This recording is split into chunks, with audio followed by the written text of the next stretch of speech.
Hello friends, welcome to my YouTube channel. In this video, we will see how to use Google Trends to see the demand patterns that exist for every niche. This is simply the best way to see how demand for products in the niche varies over the course of a year. The URL you need to go to is trends.google.com. Let us now see what kind of demand pattern you should expect if you are going to build a site selling golf balls. You type golf balls into this text box at the top of the screen and push enter. While looking up information on trends on any topic, you want to make sure you select United States from this drop down, as it's the US market your affiliate sites will most likely be targeting.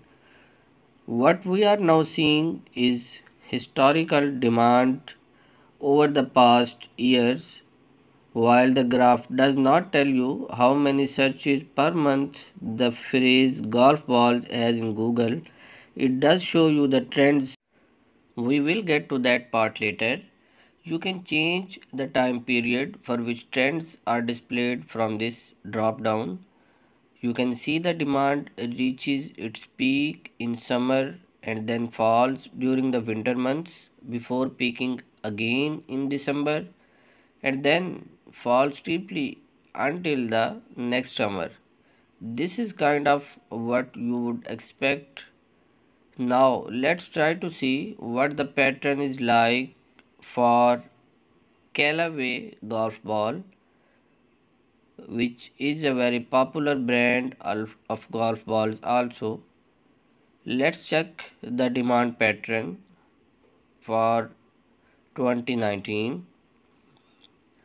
You can see the demand pattern is virtually identical to what we found for the niche golf balls in the beginning.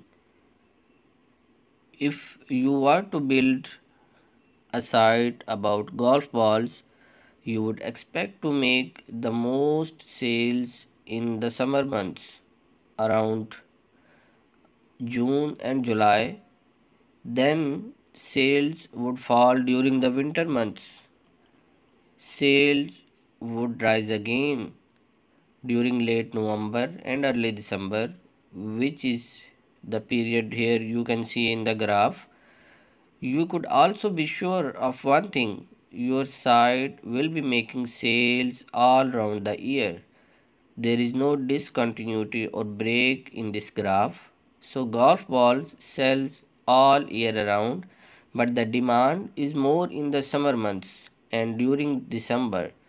So sales will be at their maximum during these 3 or 4 months in a year, but you will have sales all year along. You can see the same is true for Nike golf ball as well.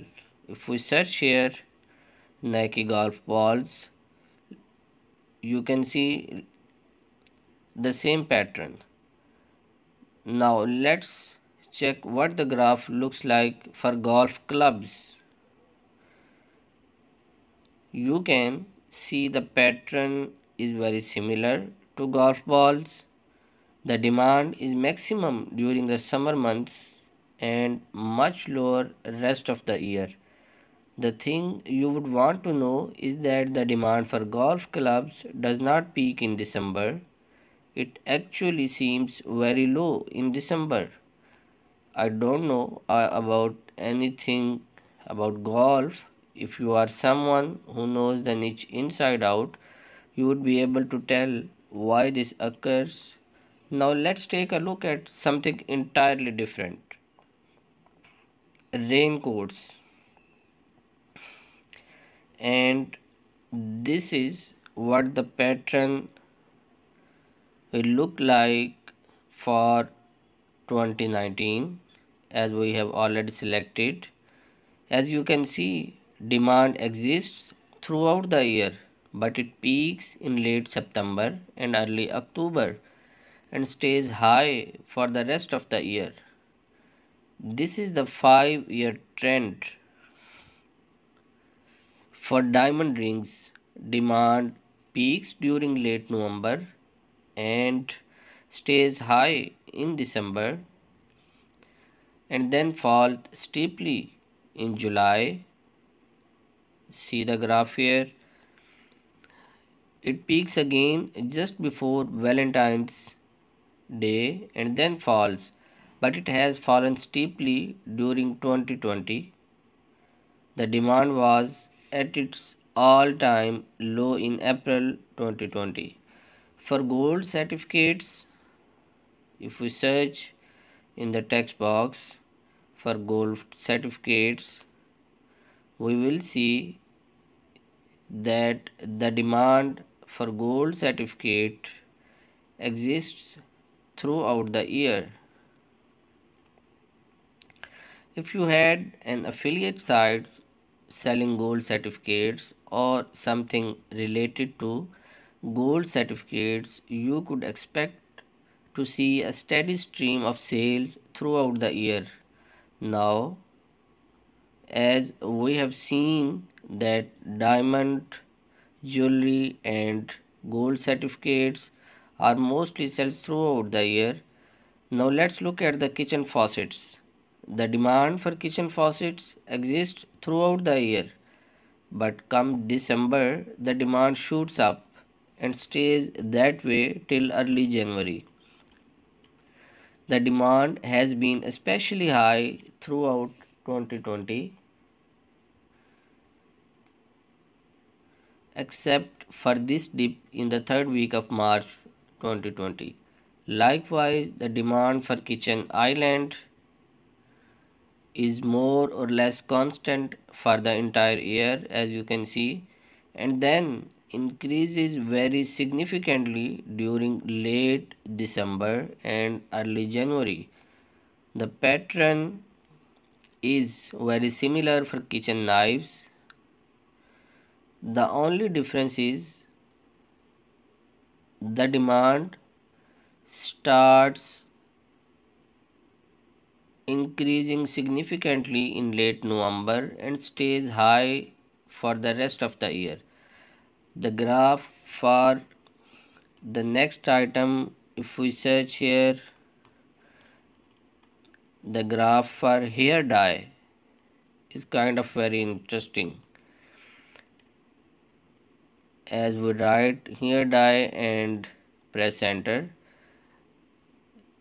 this is the demand pattern for 2019. If we select the 2019 year from the drop down menu, so let's see, the demand is high for most of the year, but there is a surprising drop in mid-November and it stays low until late December.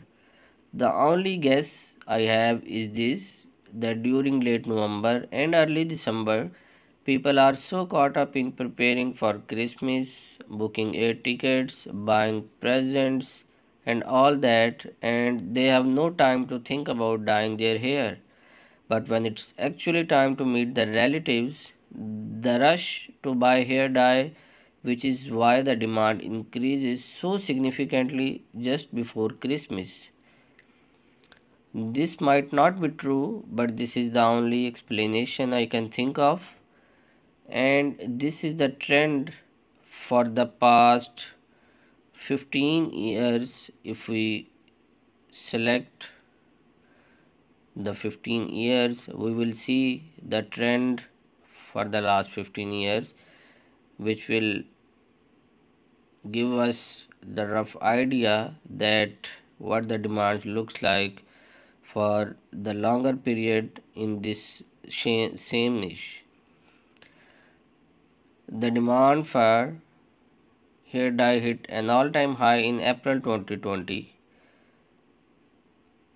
Now, the graph for bathing suit is just what you would expect. The demand is very low in early spring, then it starts increasing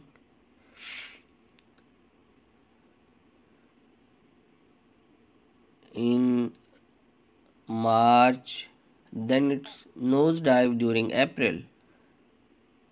I think the college have their exams at this time and most people have no time to think about bathing suits and vacations, etc. The demand reaches its maximum in summer months and then starts to fall steeply in winter. No one is interested in wearing these kind of suits and going to beaches. Now take a look at the graph for prom dresses. Demand is high during the months of January and April and falls steeply after that. It's very low for the rest of the year and starts rising again during late December.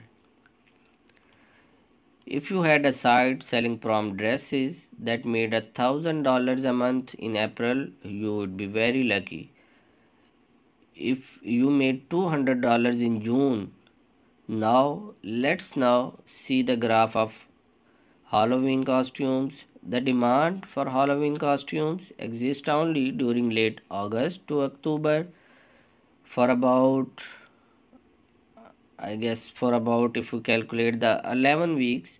If you had a niche site that sold only Halloween costumes and nothing else, it would make money only during 11 weeks of the year. For the rest of the year, it would have near zero revenues. Now, that is not necessarily a bad thing. There are a lot of people who build sites that generate revenues only for a few weeks in a year. All I am saying is this should not be a surprise for you. If you are going into a niche like this, a niche that is seasonal, you should do so while being fully aware that your site will be generating revenues only for a few weeks or months during the year. This should not come as a surprise to you. If you have taken the time to study the demand patterns for the niche before you build the site, you will know what the graph looks like and what you can expect. Then there will be no surprises and you will be fully aware. Similarly, demand for Easter eggs exists only during March and April. For the rest of the year, demand is very low. By now, you should have a very good understanding of why you need to check if the niche is seasonal or not. Thanks for watching and keep supporting my channel.